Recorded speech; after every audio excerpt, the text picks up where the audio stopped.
Hello and welcome to Mayhem with your host May May. Hi there. So, what I wanted to talk about today is this idea that I heard recently that the idea that what other people say about you is none of your business. And that gives you a lot of freedom in how you think and how you act because at the end of the day, the only person responsible for you is you. And what other people say about you behind your back doesn't say anything about you, mainly because it says more about the speaker than it says about you. Because when somebody says something negative about you, that is something about themselves that they are uncomfortable with and they're having a hard time facing. And so when they're saying bad things about you, the person that they need to be looking at is themselves and why this part about you bothers them.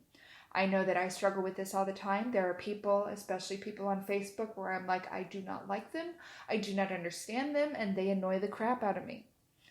And then I have to sit back and be like, okay, why is this person bothering me? Why is this bugging the crap out of me? Why am I being so negative about this person? There's no reason for it other than the fact that there's something about them that reminds them of me. And I need to figure out what that is in order to move forward. And so when somebody else does something bad about me or something, behind my back that I have no idea about, it really is none of my business because at the end of the day, it's not really about me at all. And so I'm really trying to step forward in my life and not think about what other people say about me or think about the boxes that people put me in, because I'm living my life in a way that makes me happy, and it makes me able to live with myself. At the end of the day, it's not necessarily about being happy or not. It's, can I live with myself in this decision that I've made? Can I live with this? And for a long time, I was having a really hard time saying, yes, I can live with this decision. I can live acting like this. I can live being like this. And I feel like for most of my life, I have been put into a box. Let's mark this box yellow.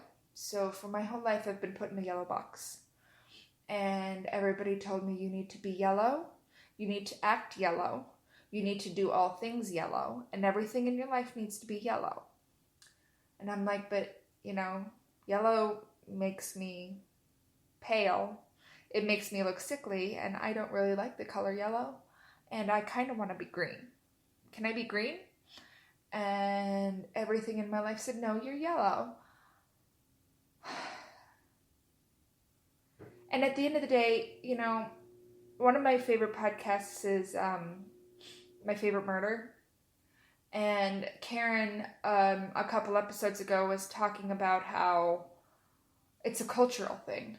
To not want anybody else to know your business, to want to be private, to not want anybody else to have any of their noses in your business, and just to not be out of the status quo at all, not step out of the status quo. And she said that in her family, this is very prevalent. And then she said something that made me think. She's like, well, it's the Irish in us. This is part of our Irish culture, that we don't want to step out of the box and we don't want to be different.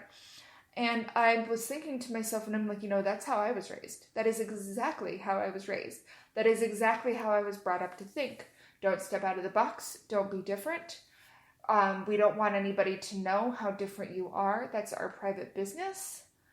And yeah, I mean, it could be part of my culture, but it's not how I feel, and it's not how I act.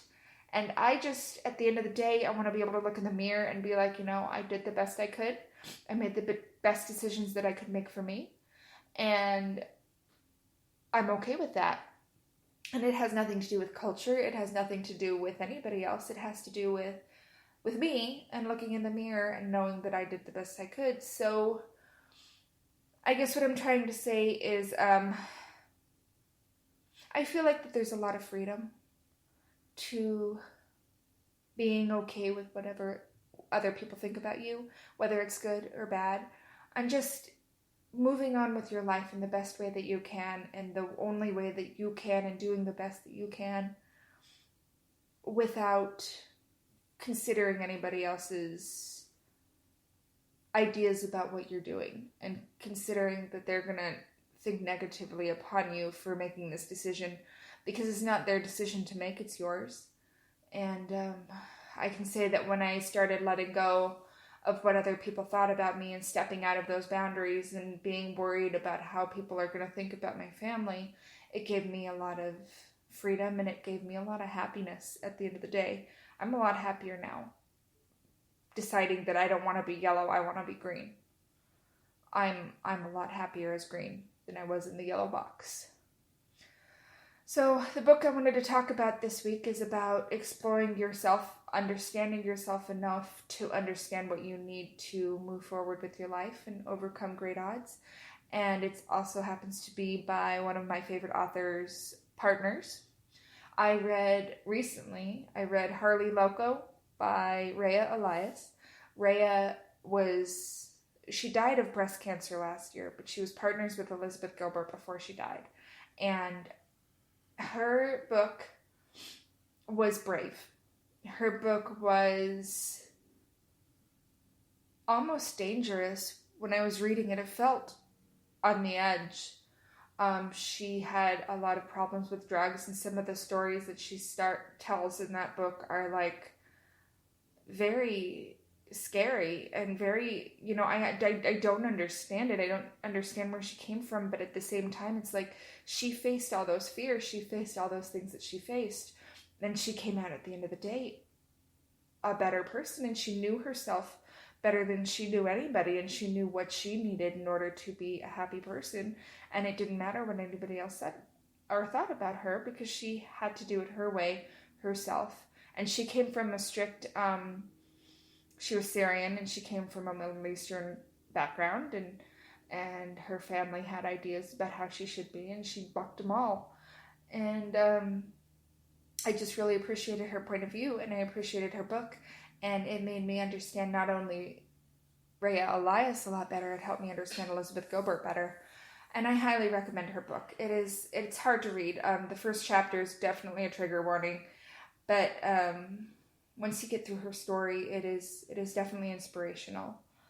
And I just wanted to leave you with this. If you're trying your best, if you're doing your best to be a good person, if you are working through your shit and doing it the way that you know how, and you are not bending your beliefs or bending your ideals or bending how you see yourself to fit into somebody else's ideal of what you should be, then I'm going to give you a pat on the back, because you know what?